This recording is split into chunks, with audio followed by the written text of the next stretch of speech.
We are looking at how to pronounce this name as well as how to say more interesting names of cities around the world that are often confusing, so make sure to stay tuned for those. This is the name of the capital city of Austria in Europe.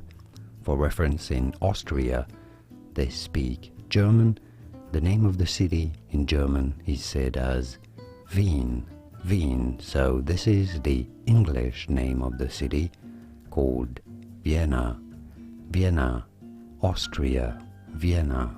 And now you know.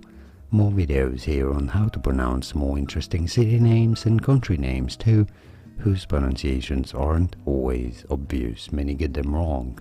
Do you know how to pronounce those correctly? You will after watching those.